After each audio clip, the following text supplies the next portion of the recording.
look, let's set the stage in spite of what may be being said by buildings down the street on the other end of Pennsylvania. This legislation is exactly the congressional review that we've been working on for day one. And I want to thank everyone here for allowing this legislation to be in the form that it's in today, with 100% of the integrity that we had hoped to be a part of this process embodied in this piece of legislation. What this legislation does, I think everyone understands that these Iran nuclear negotiations are incredibly important to the citizens that we represent. I think all of us would like to see a strong negotiated agreement that ensures that Iran does not get a nuclear weapon. But what this legislation does is allow us. Congress has been a partner in this. Congress, as we know, has passed 4 pieces of legislation since 2010 that most people credit for having brought Iran to the negotiating table.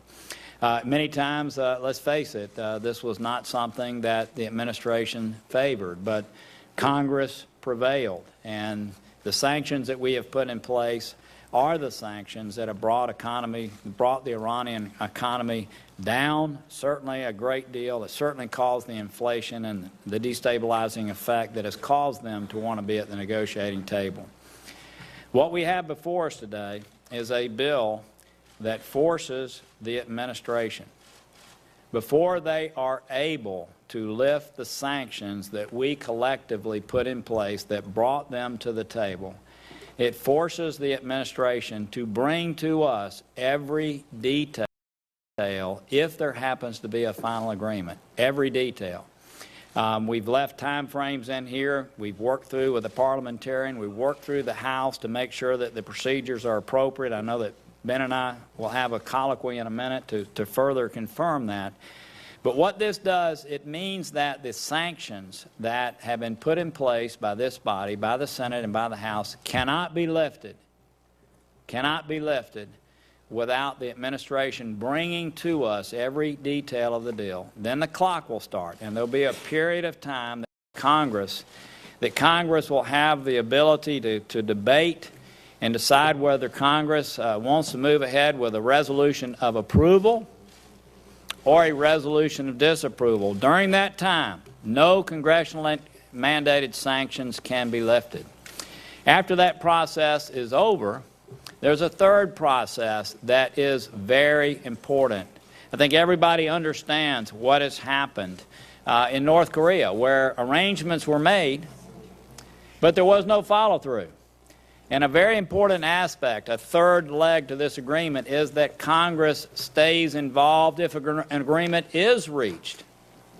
And if one is not disapproved, Congress stays involved. And every 90 days, the administration has to certify that in every way Iran is in compliance.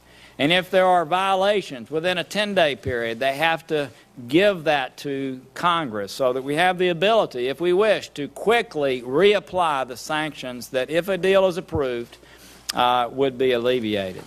So I think this puts Congress in its rightful role. People should know, and I think everyone understands, the sanctions that are being negotiated right now, Iran, are the nuclear sanctions only. The sanctions relative to ballistic missile testing, they stay in place. The sanctions relative to terrorism, they stay in place. The sanctions relative to human rights, they stay in place. And so today we're only focused on the nuclear piece, but I would say in the event over time these sanctions are lifted because a deal is approved and Congress chooses not to disapprove it, I would just say to everyone here, this bill gives us more reporting on terrorism than we've ever had, more reporting on ballistic missile testing than we've ever had, more reporting on human rights than we've ever had. And we will have that entire arsenal of sanctions that we put in place since 2010 to reapply in those areas if we feel like Iran is again doing things that are not in our national interest and certainly not in the country's.